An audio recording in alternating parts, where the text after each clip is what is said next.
In my time, I have made many bacons, strange bacons. I've made beef bacon, I've made lamb bacon, I have made duck bacon. But guess what? I have never made pork bacon. And so that's what we're gonna do in this episode. We are going to make pork bacon, except it's gonna have a little bit of a difference to it. You see, these two are exactly the same in terms of their cure by weight of pork, except there's a slight difference. This one has sugar in it, just normal stock standard sugar, and this one has a sugar alternative, monk fruit sugar. Why?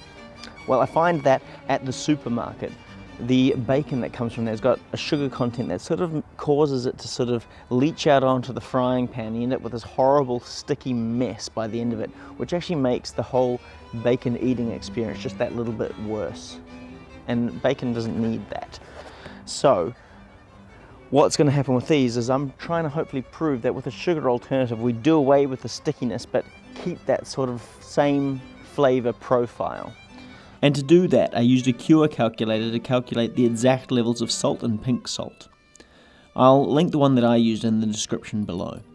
I split the salt between a standard salt and an Opito Bay black garlic salt for an extra umami flavour, and then to the first cure I added monk fruit sugar, which is supposedly 1-to-1 with normal sugar. Then for the second cure, it was exactly the same by ratio but with standard caster sugar. Rosemary went into both, and then I rubbed it onto the pork and placed it in a container, making sure to get everything really well coated. And I made sure I labelled them correctly as well. I didn't want to be mixing up this experiment due to my own stupidity. I put the bacon into the fridge and flip the bacons every other day.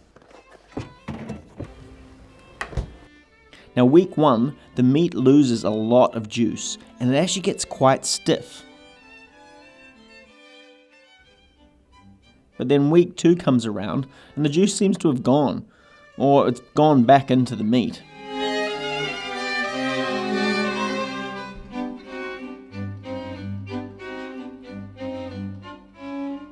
Two weeks of having these two just sitting in the fridge, forgetting to flip them occasionally, and then getting it on the road and being dreadfully nervous that it's going to get all moldy and disgusting, and then being incredibly relieved to find out that it's all okay. So this one is the sugar one, this one is the non-sugar one. There's a very subtle difference between them. The sugar one is actually pinker than the non-sugar one. The non-sugar one's got sort of almost like a slightly oxidized, very faint brown tinge to it, but there is basically no smell to speak of in both of them. Maybe just a tiny touch of garlicky flavor from the salt, and even a fainter touch, even more fainter touch of rosemary. Now I like my bacon smoked, so I've got my electric smoker here. It's got some Poaching wood chips in there, and we'll give them both a smoke at a temperature around 110 degrees Celsius until they get a nice golden hue.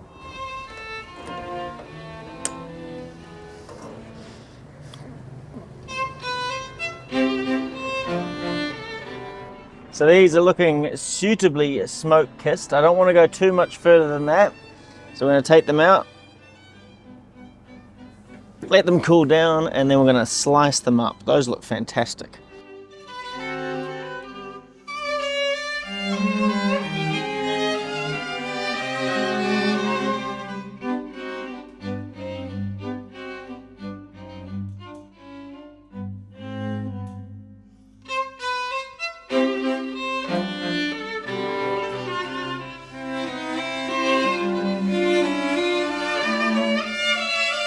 As you can see, they all look reasonably different, but only thing being the sugar alternative is from a different part of the same cut of that one there.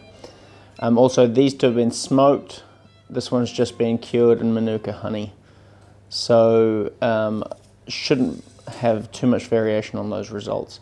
But let's just see whether we can get less gunk out of this one. This is the main objective. So the parameters of the test will be to cook it in a cold pan, so cold start, single piece of bacon in, and we're starting with the supermarket one first. This is essentially our control.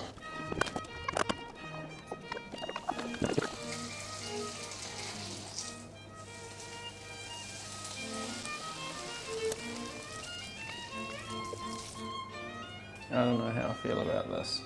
You can see it sort of builds up around here a little bit as well. Just lots of crap. And this is the no sugar bacon, or the alternative sugar bacon. Even here, the fat that's coming out and is rendering out is a lot clearer. I'm not rendering out white juice, it's clear.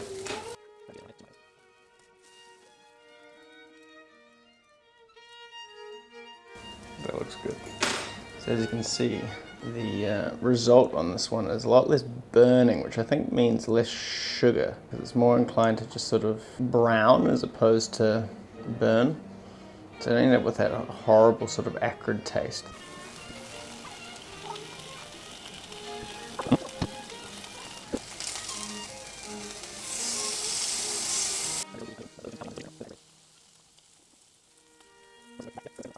Already got burnt sugar. Oy.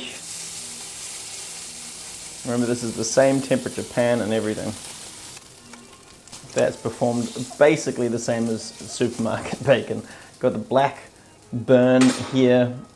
Maybe I need to cook it at a lower temperature. I'm turning that off now, but that result is pretty telling. Here are the 3 bacons.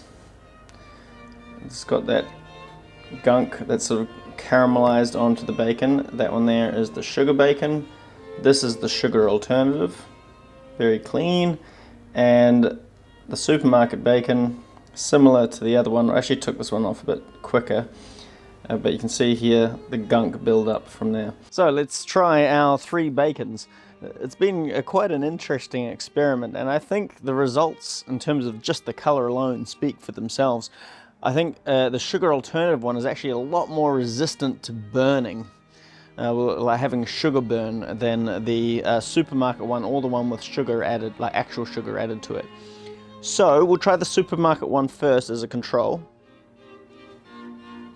I mean, it still tastes good, but sometimes, oh, it's quite salty. So sometimes I want to just sort of be able to crack an egg straight into the frying pan, into the bacon fat, without having to deal with all this burnt, sort of like overly charred residue.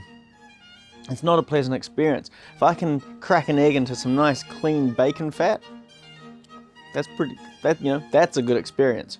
The sugared one,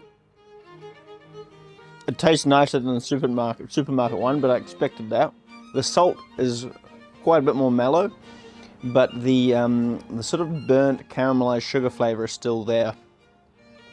So it has got a little bit of sweetness to it, but not too much. All right, now this one.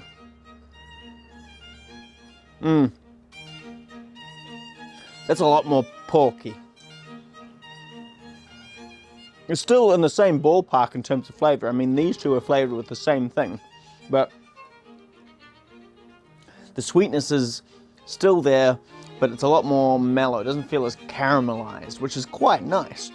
And I feel like I could probably just like chuck an egg into the bacon fat afterwards and have a really good fried egg along with my bacon, as opposed to resetting the frying pan. Perhaps we need different bacons for different purposes, and especially when it comes to doing things like frying up bacon and eggs.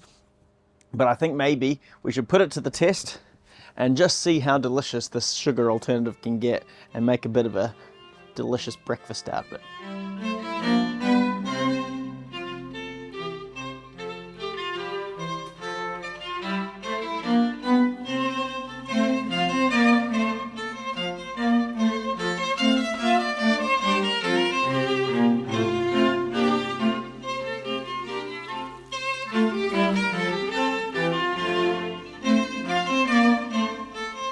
The bacon was clear and porky and sat proudly with avocado, hot sauce, egg fried in the clean bacon fat, and coriander. Not too salty, not too sweet. This is bacon with balance.